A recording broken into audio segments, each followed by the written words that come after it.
अस्सलाम वालेकुम दोस्तों जो गोलियां हैं या टेस्टिस है उनकी स्वेलिंग के ऊपर मैं पहले भी बात कर चुका हूं। तो मुझे बहुत सारे दोस्त पूछते हैं कि टेस्टिस में स्वेलिंग हो गई है या टेस्टिस में दर्द हो रही है, टेस्टिस का साइज बड़ा हो गया है या इसके अलावा टेस्टिस में खिंच पड़ती रहती है, तो ये कौन सी बीमारी, इसका इलाज क्या करें।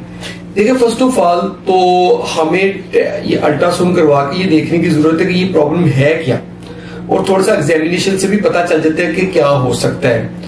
अगर सिर्फ टेस्टिस ही बड़ा हुआ है तो वो दो चीजें हो सकती हैं, या तो वो हाइड्रोसिल हो सकती है कि टेस्टिस के गुलाफ के गिर्द ना पानी जमा हो गया, या फिर वो आर्काइटिस हो सकता है, यानी कि टेस्टिस में इन्फेक्शन हो गई। यूजुअली ये टीबी की वजह से या फिर ये सिफिलिस की वजह से ये होता है, या फिर एपिडिडमोआर्काइटिस होती है। उसमें टेस्टिस जो है वो तो फूला होता है, उसके पीछे जो एपिडिडमिस होती है, उसकी जो नाली होती है वो भी फूली होती है।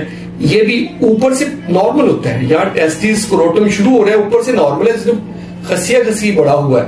तो ये सारी चीजें इसके साथ हमें ज़हन में रख रहे हैं कि अगर टेस्टिस भी बड़ा हुआ है, उसके ऊपर जो टेस्टिस में नाली जो ऊपर से आ रही है वो भी काफी ज्यादा फूली है, यूजुअली ये कंडीशन हर्निया में होती है।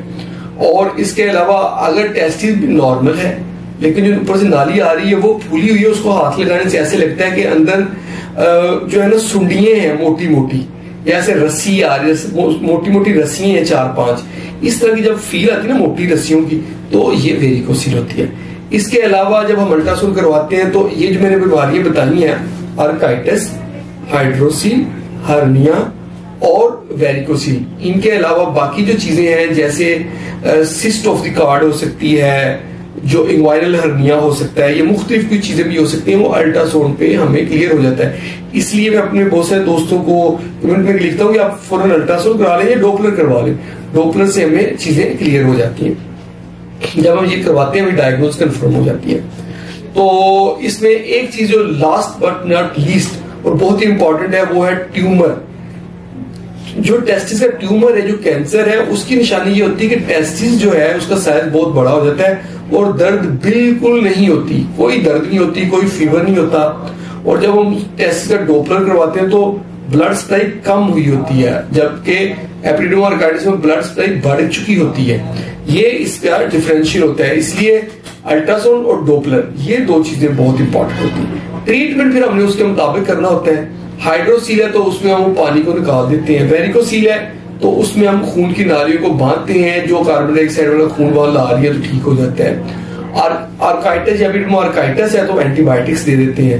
ट्यूमर है तो ट्यूमर के लिए हम ट्यूमर आर्किएक्टमी करते हैं, हम उस टेस्टिस को निकाल देते हैं, उसके बाद फर्दर ट्रीटमेंट पे जाते हैं कि आगे जो जो हमने उसका पेशेंट का ट्रीटमेंट करना है। हर्निया के लिए हम हर्निया का ऑपरेट करते हैं। ये सारी वो कंडीशंस हैं कि अगर किसी के टेस्टिस में या खसिया में सोजिश हो गई है या साइज बड़ा हो गया है तो उसका क्या ट्रीटमेंट करना होता है। होप आप लोगों को वीडियो पसंद आई होगी। अगर वीडियो पसंद है तो उसको लाइक कर दें, उसको शेयर करें अपने दोस्तों के साथ, और हमारे चैनल को जल्दी से सब्सक्राइब करें ताकि आपको हेल्थ से रिलेटेड अच्छी वीडियोस मिलती रहे। बहुत बहुत शुक्रिया।